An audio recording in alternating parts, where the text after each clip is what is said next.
said say no more. I said say no more. I said say no more. I said say no more. I said say no more. I said say no more. Hey guys, brand new episode here of Say No More podcast. I am here with a legendary guest because this guest is very legendary.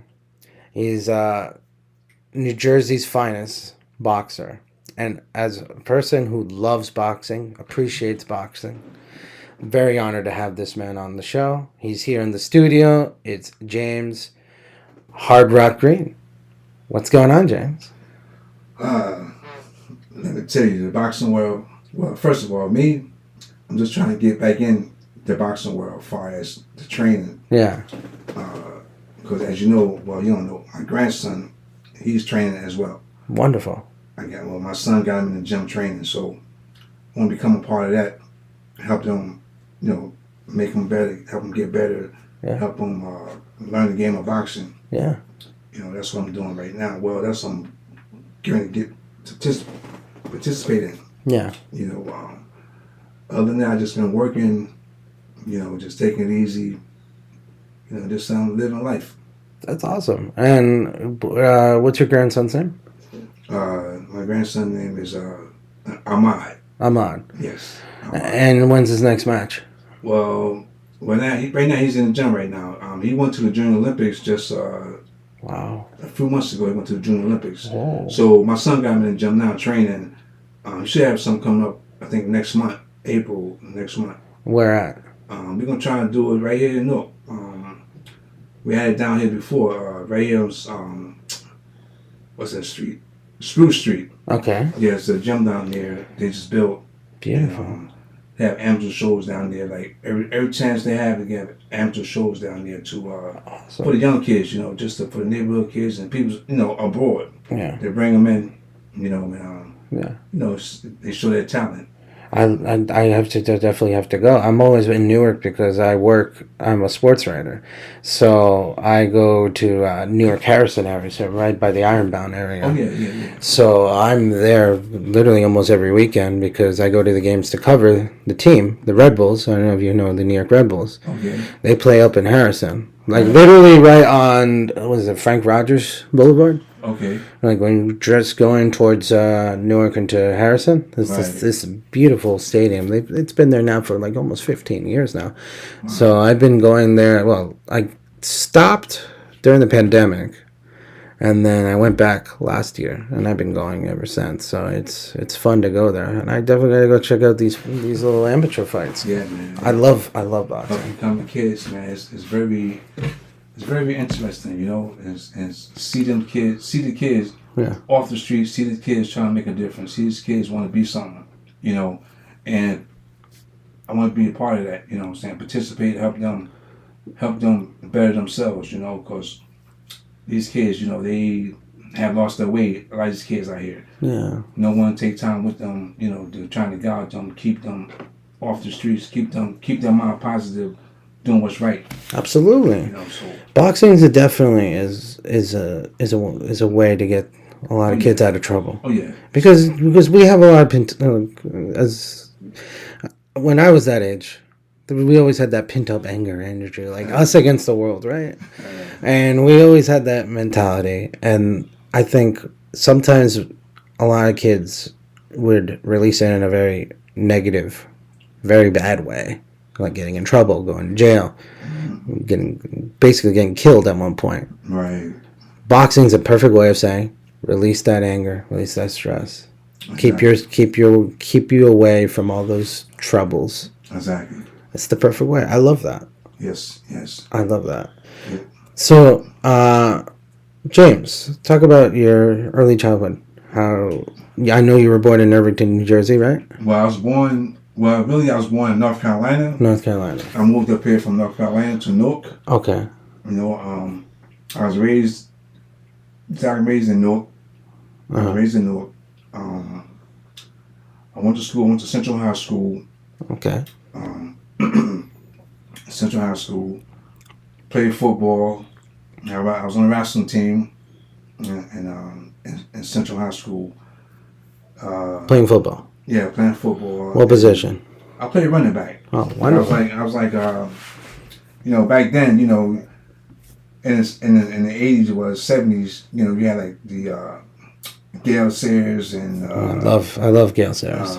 You had O.J. Simpson. OJ. You know, so what is it? Probably at that time, Eric Dickerson was trying to come in. And, so you had great running backs back there. So I'm like, you know, trying to be like them guys. Back, you know, I was young. You know, I just wanted to be the best I could be playing football. Love that. I put my all into it.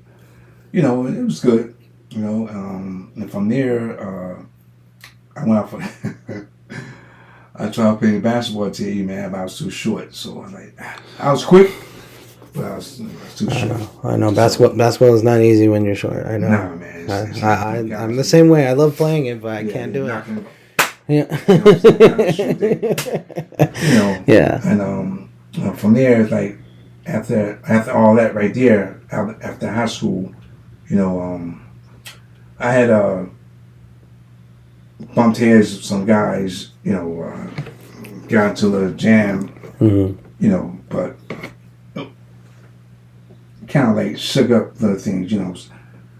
So I had to go to the Jamesburg, you know, for a few months, you know, just do that, get that out the way. Yeah. But when I came out of Jamesburg, I was in the boxing. I was like into the boxing.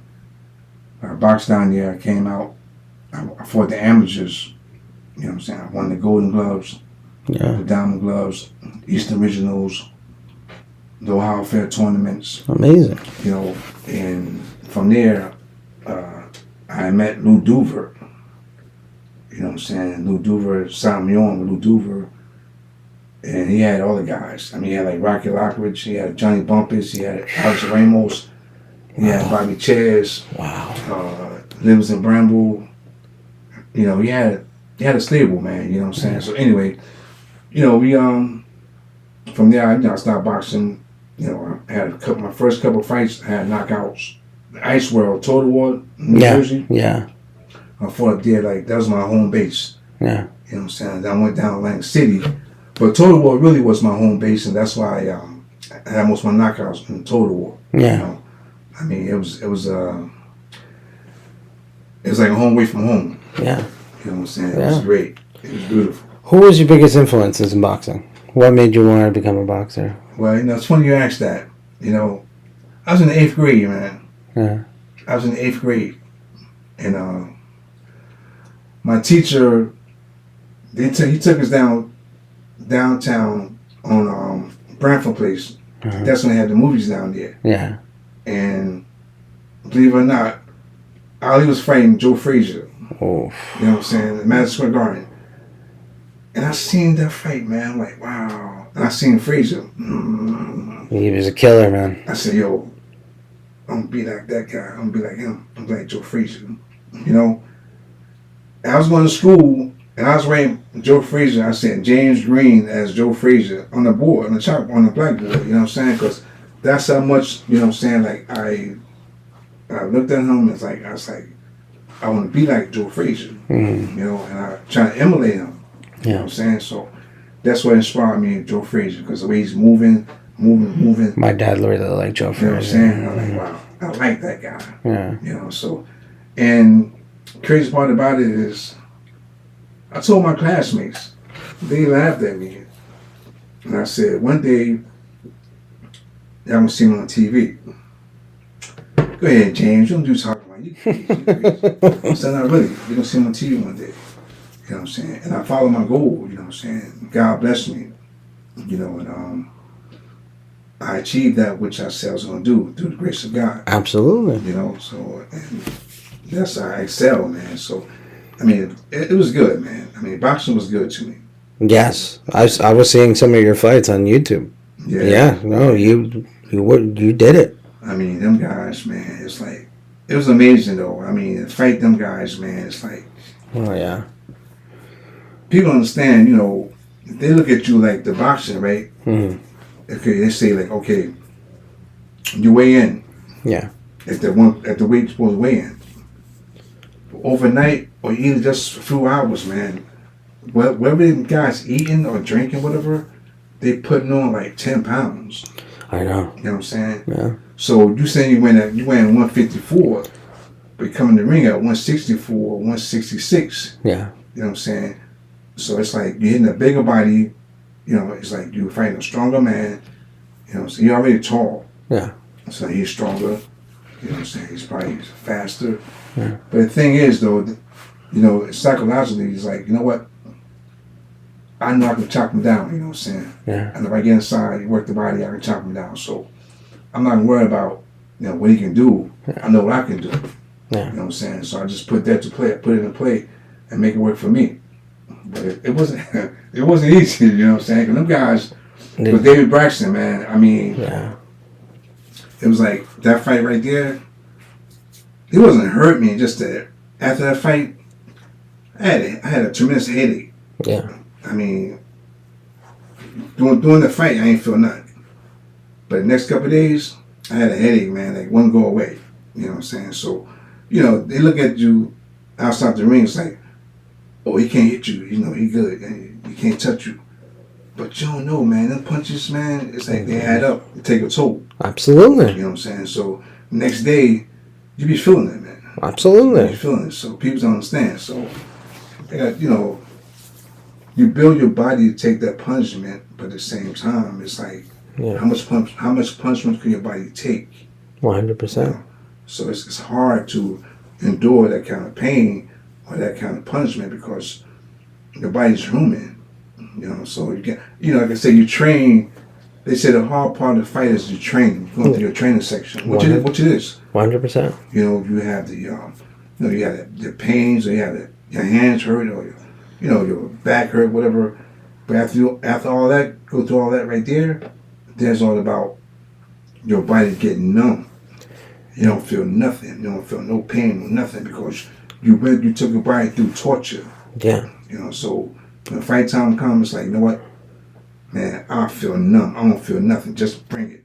Well, people don't understand. Not even before you guys entered the ring, you guys are going through hell, cutting weight. Oh yeah. Oh yeah. Cutting weight is something that people don't understand how excruciating it can be. I've seen it in MMA, but I don't know how it is in boxing. Mm-hmm. But I can imagine it's quite similar. Oh yeah, for sure. For sure, because, you know, things you used to eat, you can't eat, you know, and you got to sacrifice, you know what I'm saying, take your body to torture, man. I mean, really, man. I know one fight I was going to fight, see that fight here, the fight I was going to take, I was going to fight at 147. Okay. Right.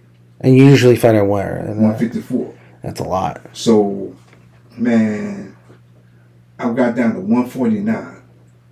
My body, I couldn't lose no more weight. I was supposed to fight this guy in New York. Uh-huh. Right? So I went back over there, you know what I'm saying, and I was going to fight him, but he begged his trainer, his manager, whatever, because he seen me fight Ramos in the amateurs, right? Yeah. I broke Ramos' jaw. Yeah. In the amateurs.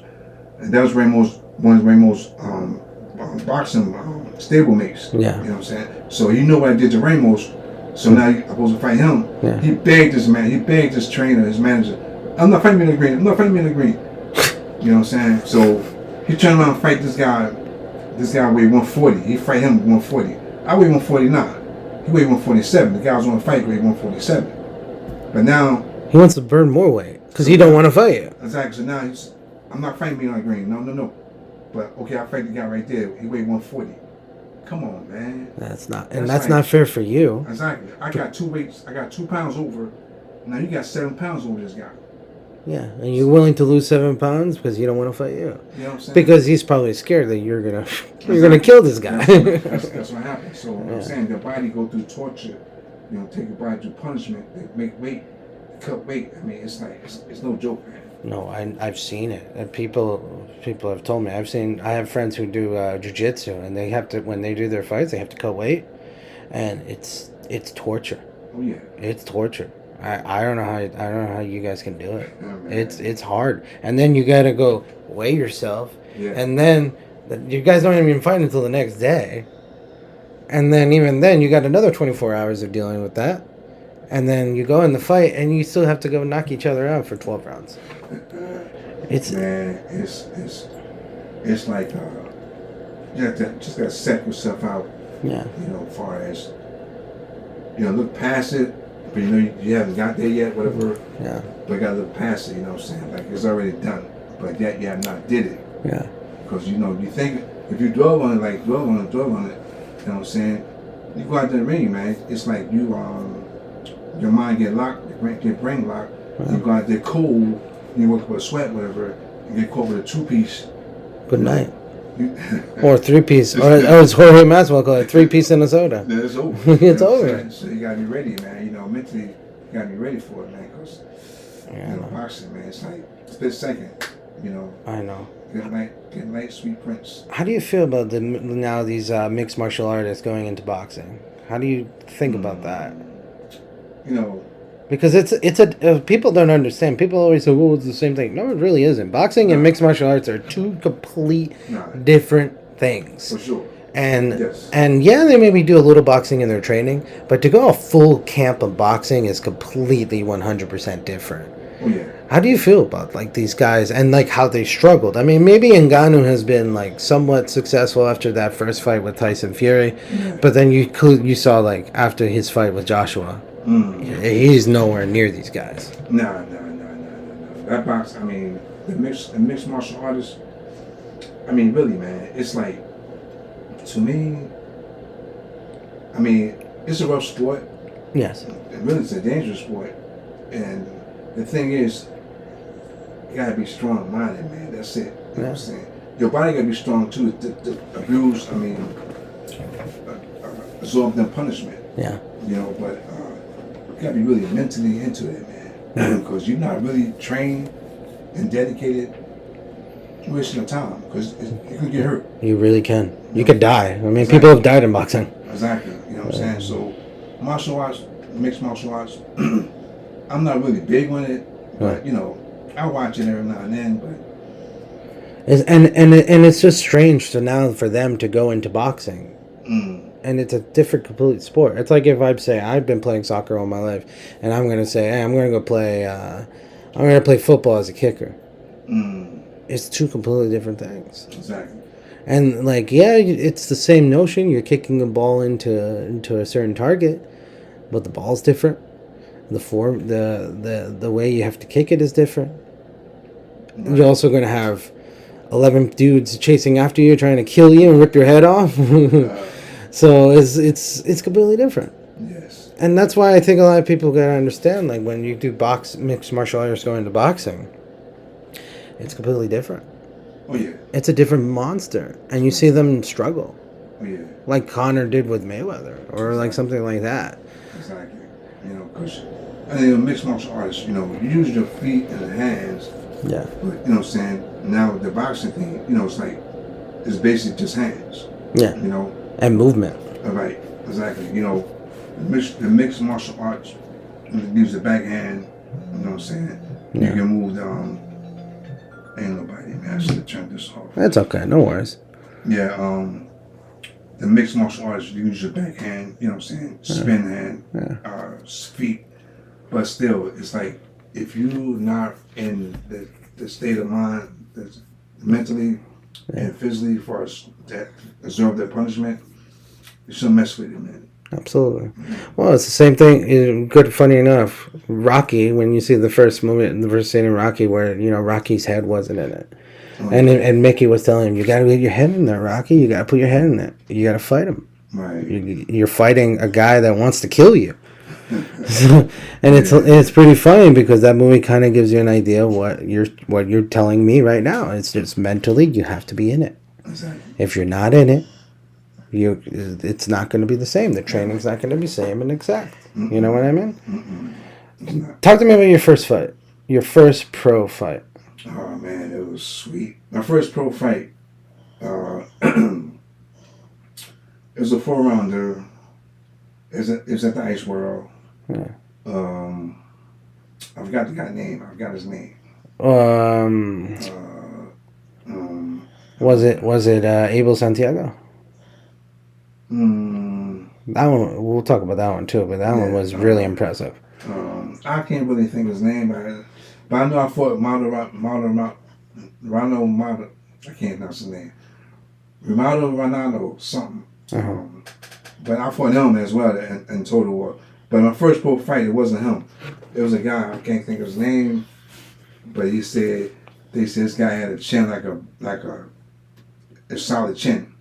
Like a steel chin. Exactly. But I caught him in the left hook, put him to sleep, man. Wow. You know what I'm saying? I think it was the second round. Hit him the left hook. He was out. He was out. You know what I'm saying? I mean, and my man Mike, that's the glove man, he asked me, what do I have in my gloves? Horseshoe? You know. Or spackle, what do you what do you got? Plaster, as they caught, what was it, Margarito with? Something like that? Yeah, you know. No. Yeah, my first fight, man, was awesome because, I mean, I know I can do. Yeah. You know, it's like when I just did it, you know, it's like, yeah. You know, because you go in the ring, you know, they have butterflies. 100%. You know what I'm saying? Because you not know what's going to happen. Yeah. You know, and then you don't study the opponent that you're fighting, whatever, so you don't know what he got, neither. So you go out in the ring, it's like, you got these butterflies. Like, you're nervous, like. Yeah, it's your first fight. Yeah, you know what I'm saying? So you're telling yourself how I'm going to do, you know, how I'm going to look, you know, but when you get in the ring, it's like. Different story. I know I did it in the gym. You know, I know I know how I display in the gym. Hard work, sacrifice you did for that camp. Exactly. So when I get in the ring, it's like, man, you stopped me from feeding my family. You know what I'm saying? It's like, I got to pay my bills, you know. So when I go out there, you're on my way. So when I went out there, I just do what I had to do. I just went out there. And you felt like you had a good camp at that time? Oh, yeah. My camp was good. I mean, I had people. What was it, like 6-8 weeks? How long was that camp? Well, it was like 6 weeks. Cause we went to McAfee, New Jersey, train up there. We went to what other place we went at? We went down to what's that? Pittsburgh, California, somewhere. Went out there and trained out there. We was all over the train, all over. And the people we had with us, the people I had with me, they supported me. You know what I'm saying? Yeah. They was right. They had my back, so we had no problem, you know, getting in shape. Yeah. You know what I'm saying? So it was good. I mean, everything worked out for us. You were ready. You know what I'm saying? For the best. Yeah. I mean, I trained, like, I get up in the middle of the night and go run, man, because I was like, I want to make sure I had the wind, the endurance to take the distance. Absolutely. You know, so I was like, I was in it, man. You know, my heart was there. My mind was there. I went out there and do what I had to do and make it happen. Yeah. Talk to me about this fight with Abel Santiago, where you knocked him out 1minute and 58 minutes into that first round. Well, I guess, man, you know, he... Yeah. You know, he talk. You know, I said, man, it's going to be an early night. It's going to be an early night, you know? Because, like, man, I'm like, this guy talk. And you were ready to, ready to kill this guy. I'm like, man, I'm done with this guy. I'm going to go out here, man, just dress him up like a turkey, you know? Yeah, you know what I'm saying? So when I did, you know, when I did my work, you know, it was like, I mean, I can feel the wind, like he threw a punch. I see you trying to really hurt me, you know what I'm saying? I mean, that's the basis of boxing is a hit not be hit. So I know he came out there to win. Yeah. You know? He wanted to be. Uh-huh. Exactly. So I said to myself, nah, it's not going to happen like that. I'm going to go out there, I'm going to put him to sleep. You know what I'm saying? I'm going home early at night. Did you study him knowing that what his weaknesses were, or you just knew right away when he tried to take that first swing, you knew it was done? I knew right away, man. I said, I got to get him out of here now. You know what I'm saying? Because I'm not, you know, if you catch me, I mean, he might hurt me, you know what I'm saying? So yeah. It's like, I'm not messing around. I'm going to go out here and just do what I do. I'm going out there and just put it on him. You know. Where was that fight? Where? Yeah. That was the same fight. It was in Ice World. It was in Ice World as well? Yeah, I saw it. Ice World. Yes. Wow. How many people were at that arena? Would you know? There's a lot of people, man. Because, you know, when I come in the ring, it's like, I see the crowd, but I be so focused on the fight. Of course. I like a tunnel vision. Like, yeah, and you're thinking about getting this guy. Exactly. You know what I'm saying? So it's like, but it was a big crowd, you know. When they come, I mean, when Bobby Chaz, Livingston Bramble, yeah, Rocky Lockridge, you know what I'm saying? Even Tony Yayella, he was around. People fill up the arena, you know what I'm saying? Because they know to see a good show. Back when Atlantic City was the hotbed for boxing. Yeah. How do you feel about that now? How, down Atlantic City went down, man. I don't know, man. It's crazy, man. It's so sad. Yeah, I mean, back in the 80s, 90s, I mean, it was hot. It was. It was really hot. It was the East Coast version of Vegas. Yes, exactly. That's how it was. You know what I'm saying? They had big fights down there. I know. But I mean, all of a sudden, man, everything just flipped, man. You know, it's like it's not happening now. So I mean, I don't know. I don't know, because Trump Plaza. It could be. You know, I don't know. It could be. Yeah. I mean, Trump held some incredible fights in Atlantic City. Yeah. I mean, he brought Mike Tyson there. Yeah. So Exactly. You know we were spoiled. Yeah. Exactly.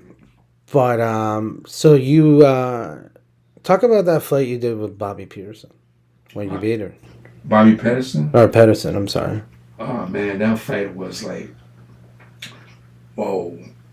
I mean, that fight right there, I remember that fight visually. I mean, like, that fight right there was like, I looked at this guy, man. He was big, strong. It's wow. I'm telling myself, man, what can I do to beat this guy? You know? And it just hit me like, you know, stay to the body, come upstairs. Stay downstairs, you know what I'm saying? And just come upstairs with a hook. Yeah.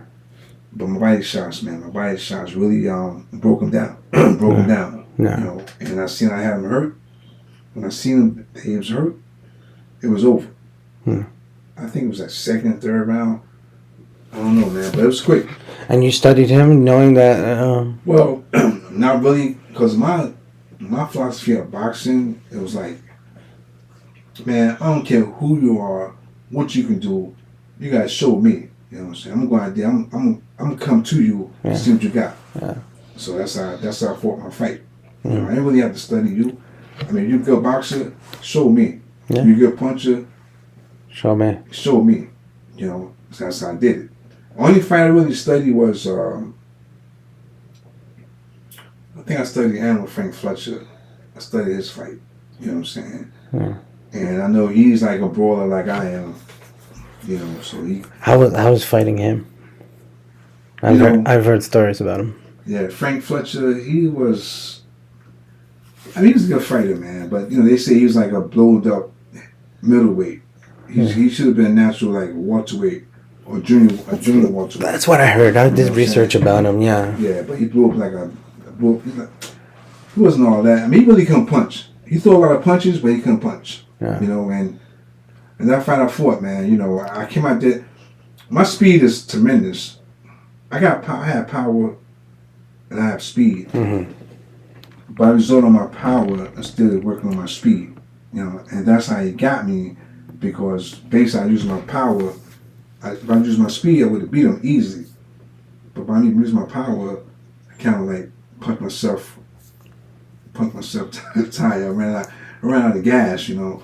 And not only that, but when I got cut on top of my eye, you know what I'm saying, I kind of freaked out. Yeah, you know I mean, that's so, that's something. You're bleeding in a fight. Yeah, exactly. You know, it's like, I never really got cut like in the fight, you know.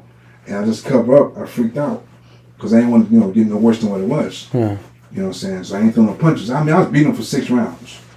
You know what I'm saying? For 5, 6 rounds, whatever. I was beating them. But when I got cut, man, it's like, I got to cover up, man, because I don't want to, the eye get worse than what it is. Of course, because that definitely would affect your vision. Exactly. So I think Al Pacino, he stopped the fight. You know what I'm saying? But I had him hurt. Body shot. Boom, boom. Al Pacino stopped. He stopped the fight. He stopped it and said, "Yo, keep your hands up." Yo, what you talking about? I did not hit below the belly. I mean, below the belt. Yeah.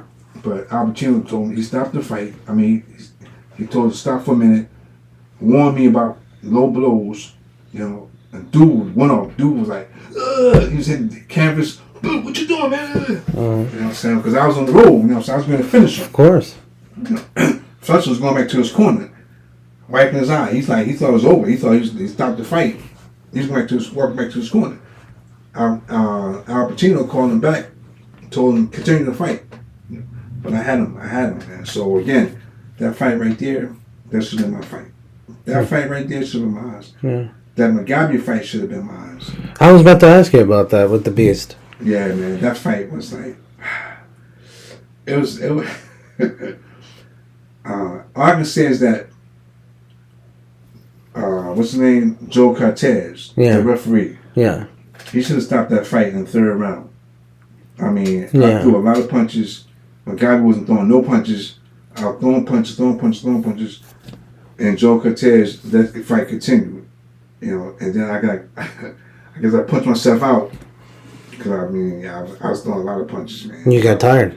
I know. I was, like, exhausted, man. Because this guy was big. He was strong. Yeah. He came in there with 20-0 with 20 knockouts. You know what I'm saying? So, everybody he fought, he took him out within three or four rounds. Took him out. You know what I'm saying? I went the distance. I think 9 rounds with him. 10. I think it was 10 rounds.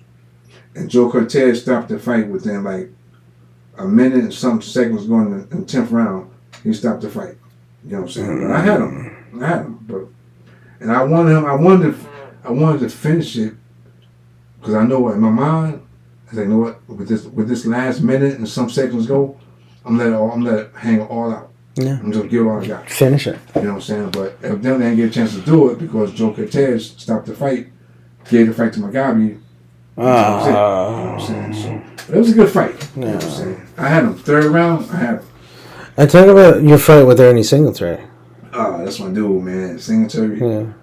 That was my man. Singletary, for me, it was an easy fight. He's a big dude, man, but it was an easy fight for me, really. I mean, he could punch or whatever, you know what I'm saying? He can hit pretty good. Yeah. But he really couldn't hit me because, I mean, I'm a little man. I was moving. Mm-hmm. So he really couldn't touch me, you know. But I stayed busy. I was aggressive, you know what I'm saying? I stayed throwing punches, you know, moving, you know what I'm saying? Give him, you know, move side to side. Mm-hmm. Give him no target. He couldn't find me. He couldn't touch me, you know, and I just wore him down, you know. Each round, I just broke him down. And after the fight, his wife, that was crazy. His wife gave me a rose. Ernestine Cherry wife gave me a rose. I don't know what for, but she gave me a rose. I took it, you know what I'm saying? But Ernestine Cherry, that fight right there, it was like, I can say it's like the path to as far as continue to climb, you know what I'm saying, the ladder, because I know he fought Ernest Singletary had fought Frank Fletcher as well. Mm-hmm. And I think Fletcher beat him. He came to me, and I fought Singletary. And like I said, that right there was on the path of succeeding. To becoming a contender. Exactly. You know what I'm saying? Right. But it was a good fight. And then with Teddy Man? Teddy Man, this guy, man. Cause he's slick, man. He was doing some slick stuff, man. I mean, and then what I'm saying to you is that, you know, I understand it's to protect yourself at all times, which I understand, it's only right. But this guy hit you on the break, you know what I'm saying? Really? Yeah, hit you on the break. He thumbed me in my eye a few times, man, on purpose, you know what I'm saying? I'm like, this, and you know, what I did, man, wasn't cool, but I got tired of this guy thumbing me in my eye, so we got in the clinch, right? I did one of those Mike Tyson things, man, you know what I'm saying? We got in the clinch, I had my piece in my mouth, but his shoulder, right? I like, yeah, man, he kept thumbing him. He kept of course. thumbing. Yeah. I couldn't even see. Yeah. My trainer telling me, hit the guy in the middle. You know what I'm saying? I said, Lou, I see double vision. hit the guy in the middle. Come on, man, this is serious. This is real. You know, this is serious. I can't really see. My eyes is like burning. You know what I'm saying? Yeah, of course. He was poking you the whole night. You know, exactly. So it's like I got to pay him back for this. So I like bit him on the shoulder, and he said, "Hey, what you doing?" I mean, because I got tired of it, man. You know, Teddy, man, he's a good fighter, but he's just so slick and so, you know, just dirty fighter. Yeah. You know. And what about Wilfred Sipion? This guy, man, Sipion. You know, when I got in the ring with Sipion, right? He looked at me. You know, we walk into the middle of the ring. We would stare each other down. He looked at me. And he laughed at me like, "I got you, man. I got you." Laughing in my face, right in the middle of the ring. He was trying to get in your head. You know what I'm saying? So, as the fight went on, you know, I got stronger. You know what I'm saying? I was bringing it to him. He didn't think that I was that good or I could do what I did. You know what I'm saying? He thought he just walk in there and just walk over me. Yeah. You know? But as you see, I did my high step and I, you know what I'm saying, I brought it to him. He had a second thought of mine. Oh, this guy, he come to fight. You know what I'm saying? Yeah. So I got to use another tactic to beat him. Yeah. But evidently, what he trying to use against me, it didn't work. It worked for my favor. Yeah. Because it backfired on him. You think he was trying to get in your head, trying to do the mental warfare? Yeah, I'm pretty sure he did. Yeah, but like I say, man, I'm a little man. You know what I'm saying? I come to represent, and I let him know that I was there, you know, to fight. I wasn't there to play. And I succeeded. You know what I'm saying? He did some dirty stuff in the ring. They took a point from him because his dream generalship was like really out the window, man. You know what I'm saying? He wasn't. In other words, he didn't respect the boxing game or the ring generalship as far as, you know, to discipline himself, carry himself in a professional way. So I think the judges or the referee took some points from him and it caused him to lose the fight. And after the fight, he started crying like a little girl. You know what I'm saying? You can't believe you lost to me. Come on, man. You don't know who I am? Yeah. You know what I'm saying? He got recognized. But when he lost to me, he started crying. So it was a good fight for him. That was another notch on my belt. You know what I'm saying? I was heading towards Tommy Hearns. You know what I'm saying? That's the fight I was aiming for, Tommy Hearns. You know. How was that? Yeah, Tommy Hearns. I mean, like, the fight didn't come off because they say, I don't know how true it was. Tommy Hearns broke his hand. But see, as you know, they have spies in your training camp watching you train. So we had a spy in Tommy Hearns' training camp. They had a spy in our training camp. Okay, watching us train.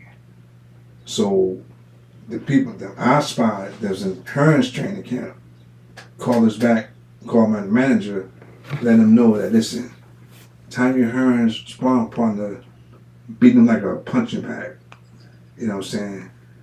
And Tommy Hearns' sparring partner, spy who sparring on me, called back to their camp. Yo, man, Howard Greene, man, he up here knock his sparring partners out, man. Send them home. So I guess they put two and two together. Like, They got scared. Let's pay the doctor, put a cast on his hand, and tell him that Tommy Hearns broke his hand. He need more time to get in shape.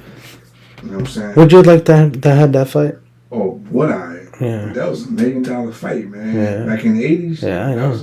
Tommy Hearns is a big. Yeah, he was a big name, man. I mean, he fought Tommy. He fought Marvin Hagler, Ray Leonard, Roberto Duran, Benitez. I mean, he was a name fighter back in the day. Yeah, I know. You know, and like I said, I wouldn't mind fighting Tommy Hearns.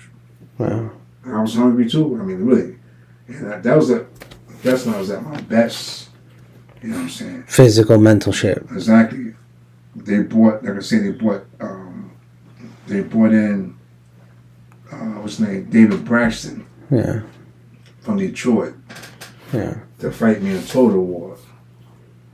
and he was scared, man. He thought he lost the fight. I mean, I rocked him a few times, but I couldn't finish him off, man. The man had good footwork. I give him that. He had good footwork, good movement, and I really couldn't get him like I want to, so he escaped. But I'm saying that because from David Braxton, I would have fought Tommy Hearns. But I didn't get past David Braxton, so Tommy Hearns went out the window. You know what I'm saying? But it was like I said, all that I did back in the day with the boxing is very entertaining. You know what I'm saying? Very uplifting. You know, it's very motivated for me. Yeah. Because the thing is, when I set my mind to do something, you know, I'll follow through it. You know, make it happen. 100%. You know, that's what I did. Yeah. So I feel good about that. So when did you realize it was done? When was the time to hang up the guns? I know you retired first and then you unretired. But when was the first time you realized that it was done? Well, I realized the first time it's like it wasn't there. Well, really, what happened? It's crazy, man. Duva wanted me to fight Buster. What's his name? Buster Drayton from Philly, and I said, Duva, I got a pinched nerve on my side. I can't box. I can't fight. Right. So he said to me, if I try to fight, he gonna blackball me, man. You know what I'm saying? Yeah. Really? Yeah. So I had to step away, man, from the boxing game for a minute. Yeah. You know what I'm saying? Really. You know, because now I went to Lenny Shore. Right? I went to Lenny Shore, signed with him. You know, and he put me through the mixture, man. Or as though he's telling me, like, he ain't giving no fights. I wanted to fight. I was in good shape and everything, right? He was like, you can't do no commercials. You can't do anything without my consent. You know what I'm saying? If I signed a contract with him, then you know what I'm saying. But I couldn't do anything because I was tied in with Lenny Shore. Right. You know, so that again, that set me back as well. You know, so I said, you know what, man, I gotta do something about this. But evidently, nothing happened. I just had to set it out. I had to set it out for like 9 years. And then I came back. Yeah, I know. You unretired. I came back like in 94. I came back after 9 years disappeared. Yeah. You know what I'm saying? I came back and I tried to... What made you want to come back? Well, I knew I had a little something left in me, man. I just want to see if I still had the touch, you know, which is... It was hard to say because I wasn't getting caliber fighters, you know, caliber opponents, whatever. So it's like, I don't know if I really still have it. But I know Michael Dewar, I think it was. Yeah. The tall guy. He made a comment and said, Hard Greene hit me with a punch, put me in Bolivia. I mean, I was done. You know what I'm saying? Yeah, because he's right now. Well, he was doing the Michael Elijah. He was doing the training for ladies. You know, helping ladies get in shape, whatever. Yeah. He was doing that kind of work, but I don't think he's doing it now. Yeah. But yeah, he made a statement saying, "Yeah, I hit him with a punch that put him in Bolivia." I mean, he was done. You know, and I fought this guy named Kevin Watts. You know, when I came out of retirement. But them guys, man, they're tall, strong, but I see right there, man, I ain't having no, you know, wasn't there. Yeah. You know, wasn't there. So I'm like, you know what? That's when you realized. Let me get out this game, man, before I really get hurt. You know, it wasn't there no more. I mean, the reflex was gone. You know what I'm saying? My speed was there, but it wasn't where I wanted to be. Yeah. You know what I'm saying? So it's like, I can't continue. And you know what it is to be in the top. Exactly. So you know this is not going to happen anymore. Exactly. You can't bring it anymore. So So what'd you do after that? After boxing? Because one of the things that is very important, a lot of people don't know this, is that boxers post their career, they tend to struggle. Yeah, true that.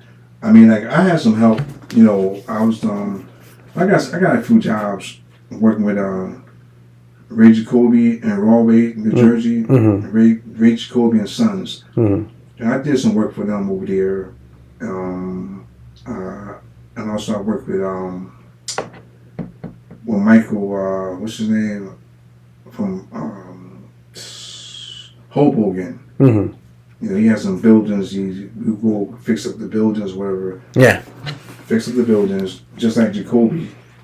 They had apartment buildings over there. We did like the painting, did like the landscaping. You know, we did all that, work, doing maintenance work over there. You know, so it kept me busy. Yeah. You know what I'm saying? I kept $2 in my pockets. You know, so I was maintaining. So before we talked, when you mentioned that you wanted to, get back into training and coaching. Yes. Explain to me what you wanted to do. Well, basically, like I said, my grandson, Yeah. my son, I see he living through my grandson. Yeah. But he asked me for my help. Yeah. You know what I'm saying? As far as contribute, to talk to my grandson, show him some things, help him mentally, elevate him to the next level. Exactly, so this I want to do. I mean, not just my grandson. I want to do it with all these kids, man, because, they need something to stand on, have to believe in themselves, and I got to tell my son and my grandson that we all people that's on the earth, we all have something in us, that talent, that gift that God's blessed you with. So therefore, dig down deep within yourself. You know what I'm saying, and bring the better you out, because something in there want to get out that's good for you. 100%. You know what I'm saying. So all I'm trying to say is that right now I want to help my grandson, help other kids, find their way, because this day you're living right now, I mean, people like, they selfish, they don't really care about nobody, they just want to do them. Yeah. And it's all about each one help one, each one teach one, motivate them, encourage them. 100%. Build them, you know what I'm saying? Let them know they are someone, they're somebody. Don't look down on them, build them up. I got a question for you now. Now you want to do that to your grandson and to other kids. Who was that person to you when you started your boxing career? Well, that's a good question. But starting my career, it was, okay, this gentleman named, they call him Preach. Mm-hmm. He seen something in me, you know what I'm saying? He seen something in me that I can make a difference as far as better my life. Yeah. He talked to me, he told me to come to the gym, and what you have within yourself, display it on the bag, you know what I'm saying? He told me to run, you know what I'm saying, to build my endurance up, come to the gym, work on the heavy bag, work on the speed bag, Right. Just do the fundamental boxing, and I listened to him, I paid attention, I respect what he gave me, and I continue to do it, and my man Allen, Allen, he said to me, when it comes to the gym, but I said, I'm not ready yet, you know what I'm saying? But a few years went by, he said, come to the gym. I went to the gym, and we mixed it up. And his son was in there.